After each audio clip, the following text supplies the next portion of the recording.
Bonjour, mes bien-aimés frères et sœurs. Que la grâce et la miséricorde de Dieu notre Père et celle de Jésus-Christ, notre merveilleux Seigneur, soient sur vous. Mes bien-aimés, je vais vous faire une toute petite leçon aujourd'hui en réponse à une personne qui a commenté en dessous de ma dernière vidéo que j'ai faite, la vidéo où je démontrais que les apôtres n'avaient pas enseigné la Trinité. Alors, cette personne qui croit en la Trinité est venue faire un commentaire, soit disant que les apôtres, quand Jésus-Christ leur a demandé de baptiser au nom du Père, du Fils et du Saint-Esprit, alors cette personne dit que les apôtres n'ont pas baptisé au nom du Père, du Fils et du Saint-Esprit, mais ils ont plutôt baptisé au nom de Jésus parce qu'ils avaient compris que le Père, le Fils et le Saint-Esprit étaient une seule et même personne.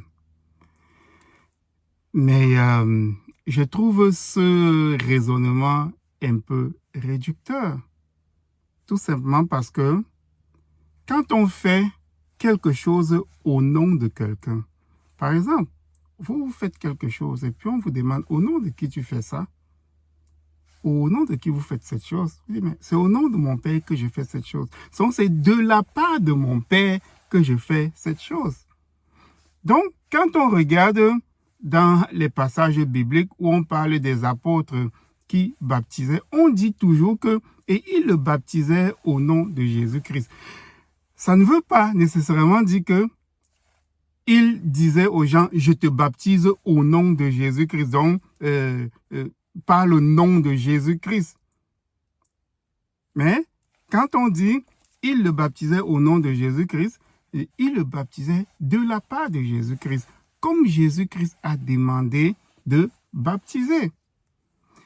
Et ceux qui connaissent l'histoire des pères de l'Église, ils doivent savoir que les pères de l'Église baptisaient au nom du Père, du Fils et du Saint-Esprit.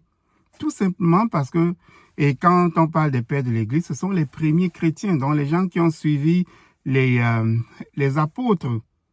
Donc quand on regarde leurs écrits, on sait qu'eux, ils baptisaient au nom du Père, du Fils et du Saint-Esprit.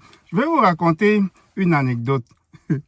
Quand je suis allé me faire baptiser, mon pasteur qui était un savant, quelqu'un qui connaissait l'histoire de la genèse de l'Église, comment après l'apôtre Jean, tous les autres, Irénée de Lyon, Justin Martyr, et puis il avait étudié.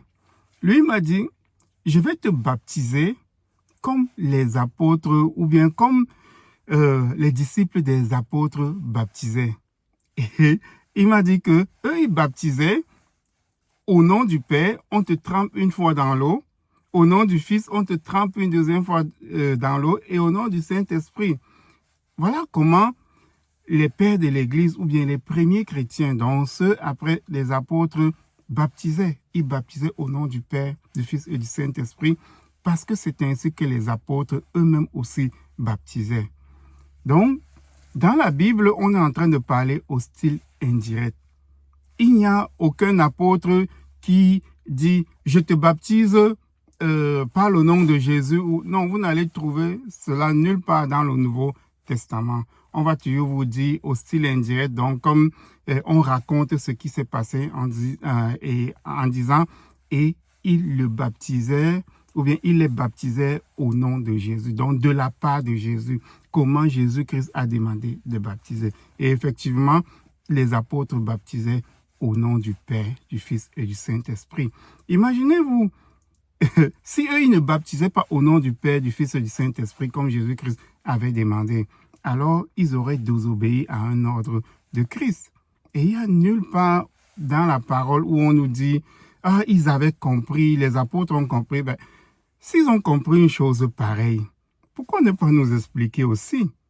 Parce que, comme Pierre disait, il disait que son travail, c'était de faire que, après lui, les gens après lui comprennent exactement le message. Et là, ils ont compris quelque chose.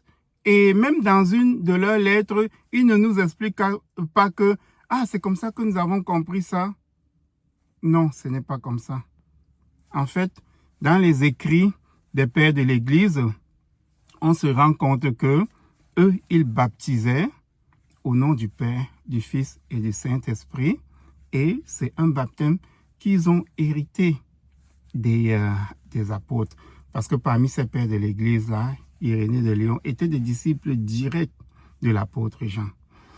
Donc, voilà pour la petite affaire. Et puis, puisque cette personne-là, je disais que c'est c'est une preuve que les apôtres savaient que les trois personnes de la Trinité étaient Jésus-Christ, était une seule personne. Donc, et puis cette personne, ils avaient compris que cette personne-là, c'était Jésus-Christ. Donc, Jésus-Christ est en même temps le Père, le Fils et le Saint-Esprit. Je voudrais vous amener dans un passage de la Bible. Nous allons lire dans le livre de Daniel. Et ça, c'est une vision de Daniel. C'est Daniel, le livre de Daniel, au chapitre 7. Et Daniel est en train de voir la vision de la fin des temps. Ici, si après, vous ne comprenez pas que le Père et le Fils sont deux personnes différentes, je ne sais pas si vous allez encore comprendre. Lisons un peu. On va lire tout le chapitre et puis je vais m'arrêter là où c'est très important et puis vous allez comprendre. Donc, Daniel dit ceci. La première année de Belchatsar, roi de Babylone, Daniel eut un songe et des visions de son esprit pendant qu'il était sur sa couche. Ensuite, il écrivit le songe et raconta les principales choses. Daniel commença et dit, « Je regardais pendant ma vision nocturne et voici, les quatre vents des cieux firent irruption sur la grande mer. Et quatre grands animaux sortirent de la mer, différents l'un de l'autre. Le premier était semblable à un lion et avait des ailes d'aigle. Je regardais jusqu'au moment où ses ailes furent arrachées. Il fut enlevé de terre et mis debout sur ses pieds comme un homme, et un cœur d'homme lui fut donné.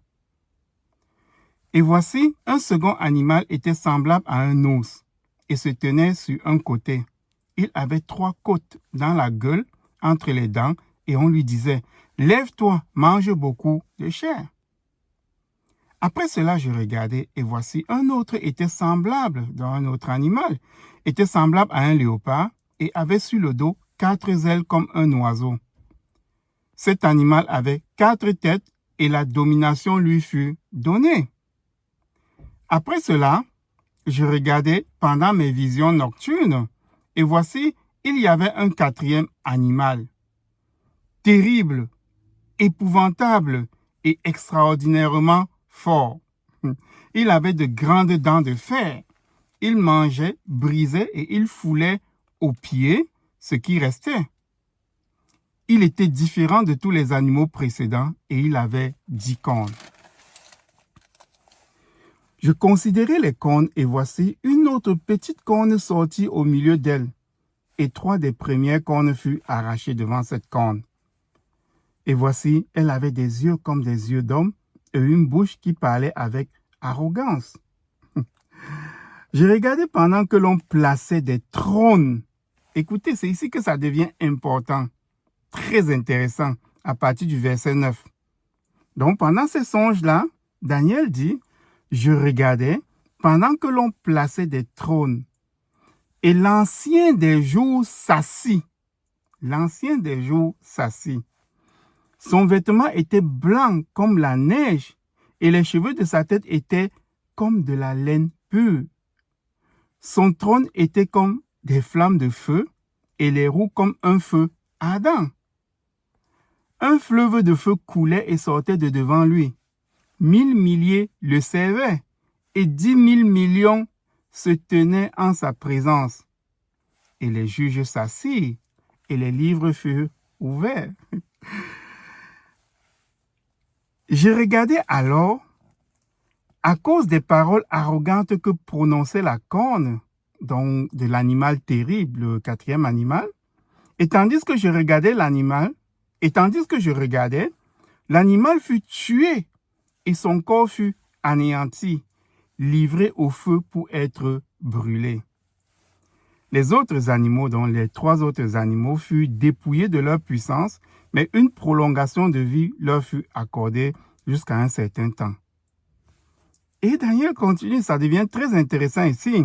Il dit, « Je regardais pendant mes visions nocturnes, et voici, sur les nuées des cieux, arriva quelqu'un de semblable à un fils de l'homme. » Donc, pendant qu'il était en train de regarder, les trônes avaient été mis et il y avait le grand trône où l'Ancien des jours était déjà assis. L'Ancien des jours était déjà assis.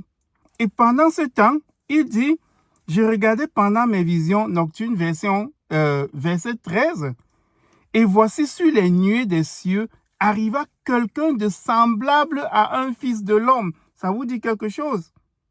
Il s'avança vers l'Ancien des jours. Est-ce que vous comprenez? Quelqu'un semblable à un fils de l'homme, dont le fils de l'homme vient et l'Ancien des jours est assis sur son trône. Et on le fit approcher de lui. Donc on fait approcher celui qui est à l'aspect d'un fils de l'homme devant, tout proche de l'Ancien des jours. Et on lui donna la domination, la gloire et le règne, et tous les peuples, les nations et les hommes de toute langue le servirent. Sa domination est une domination éternelle qui ne passera point et son règne ne sera jamais détruit. Ici, vous voyez très clairement que l'Ancien des jours, on place les trônes. Ça, c'est une image de la fin des temps, où on place des trônes et il y a le grand trône blanc où l'Ancien des jours vient s'asseoir. Et là, maintenant, pendant qu'il est assis, il y a quelqu'un qui a l'aspect d'un fils de l'homme qui vient. Et l'Ancien des jours lui donne la domination. Est-ce que ça ne vous rappelle pas quelque chose? Quand Jésus-Christ dit, tout pouvoir m'a été donné. Est-ce que ce fils de l'homme ou cette personne ou bien cet être-là qui a l'aspect d'un fils de l'homme qui vient recevoir la domination de l'Ancien des jours, ça ne vous rappelle pas ce que notre Seigneur Jésus-Christ disait? Tout pouvoir m'a été donné dans les cieux. Alors ça, c'était cette vision de Daniel où il a vu 4 bêtes terrifiantes. Et après avoir vu ces bêtes terrifiantes, il y a eu les trônes qui ont été posés. Et puis, sur ces trônes-là, il y a eu un grand trône où l'Ancien des jours est venu et s'est assis. Et ensuite, il y a eu le Fils de l'homme. Vous voyez qu'il y a 2 personnes. L'Ancien des jours qui représente Dieu, le Père. Et puis, celui qui a l'aspect, l'être qui a l'aspect d'un Fils de l'homme qui vient, c'est notre Seigneur Jésus-Christ. Et on lui donne la gloire, on lui donne la domination. Maintenant, cette vision-là va être expliquée. Parce que Daniel continue au verset 15 où il dit, « Moi, Daniel, j'eus l'esprit troublé. » Donc, quand il a vu cette vision, il a eu l'esprit troublé au-dedans de moi et les visions de ma tête m'effrayèrent. Il a eu peur. Et je m'approchais de l'un de ceux qui étaient là et je lui demandais ce qu'il y avait de vrai dans toutes ces choses. Donc, dans la vision, il s'approche de toutes ces personnes parce que ça, c'était un peu comme une scène dans le ciel. Les trônes étaient là. Et puis, il y a eu le trône de Dieu. Donc, tout autour, on va se dire qu'il y a des anges. Et puis, on sait que dans le trône, on sait que dans le ciel, il y a les 24 vieillards, ainsi de suite. Donc, Daniel s'approche auprès des personnes qui étaient là. Et il pose la question, qu'est-ce qu'il y a de vrai dans toutes ces choses? Alors, il me le dit et m'en donna l'explication. Donc, il s'approche de l'un de ceux qui étaient là. Il lui demande ce qu'il y a de vrai dans toutes ces choses. Alors, il le lui dit et il m'en donna l'explication. Il explique ceci. Ces 4 grands animaux que Daniel a vu, ce sont 4 rois qui vont s'élever de la terre. Mais les saints du Très-Haut recevront le royaume et ils posséderont le royaume éternellement, d'éternité en éternité. Ensuite, j'ai désiré savoir la vérité sur le 4e animal parce que vous vous rappelez, il y a eu 4 animaux. Pardon, vous vous rappelez, il y a eu 4 animaux. Les 3 premiers étaient moins terribles, mais le 4e était terrible. Alors là, il voulait savoir c'est qui ce 4e animal. Alors, ensuite, je désirais savoir la vérité sur le 4e animal qui était différent de tous les autres. Extrêmement terrible, qui avait des dents de fer et des ongles d'airain, qui mangeait, brisait et foulait aux pieds ce qui restait. Et sur les 10 cornes qu'il avait à la tête, et sur l'autre qui était sorti, devant laquelle 3 étaient tombés. Donc, cet animal terrible avait 10 cornes. Et puis, il y a eu une petite corne qui est sortie et il y a 3 autres cornes qui sont tombées. Alors, Daniel voulait savoir, ça signifie quoi ça? Alors, on lui dit ceci. Et puis, il continue de dire, et sur les 10 cornes qu'il avait à la tête et sur l'autre qui était sortie et devant laquelle 3 étaient tombés. Sur cette corne qui avait des yeux, une bouche qui parlait avec arrogance et une grande apparence que les autres. Et je vis cette corne, donc il voit la corne là, qui fait la guerre aux saints et qui l'emporte. Il fait la guerre aux saints et l'emporter sur eux, jusqu'au moment où l'ancien de jour vint donner droit aux saints du Très-Haut. Et le temps arriva où les saints furent en possession du royaume. Donc, il parlait de cette corne-là qui est sortie et qui a renversé 3 cornes sur les 10 cornes qui étaient là et qui parlait de façon arrogante, ainsi de suite. Et il avait une apparence plus grande que les autres. Et puis, cette corne-là a fait la guerre aux saints. Aux saints, donc c'est-à-dire aux chrétiens. Et il a même remporté la victoire sur les saints. Alors, on lui dit, donc cette personne à qui il a posé la question, on lui dit, il me parla ainsi, le 4e animal, c'est un 4e royaume qui existera sur la terre, différent de tous les autres royaumes, et il va dévorer toute la terre, il la foulera et la brisera. Les 10 cornes, ce sont 10 rois qui vont s'élever de ce royaume. Donc, cet animal terrible que Daniel a vu, ça va être un grand royaume. Et il va y avoir 10 rois dans ce royaume-là. Et puis, il dit, les 10 cornes, ce sont 10 rois qui s'élèveront de ce royaume. Il va y avoir coup sur coup 10 rois dans ce royaume-là. Et un autre va s'élever. Donc, il va y avoir un autre qui va venir après les 10 rois-là. Il sera différent des premiers rois et il va abaisser 3 rois. Et il va prononcer des paroles contre le Très-Haut. Il va opprimer les saints du Très-Haut. Ça ne vous parle pas de la grande tribulation. Il va opprimer les saints du Très-Haut et il va espérer changer les temps et la loi. Et les saints vont être livrés entre ses mains pendant un temps, des temps et la moitié d'un temps. Ici, Daniel avait déjà vu la grande tribulation. Il avait déjà vu la grande tribulation. Et c'est ça qu'on était en train de lui expliquer, que les saints, dont les chrétiens, vont être livrés entre les mains des royaumes de la terre qui vont les persécuter pendant un temps, des temps et la moitié d'un temps. Puis viendra le jugement. Donc quand Jésus-Christ va venir, après avoir reçu la toute-puissance, il va venir et puis il va y avoir le jugement et on lui ôtera la domination. Donc ce roi-là qui va dominer sur toute la terre, qui va menacer les saints, ainsi de suite.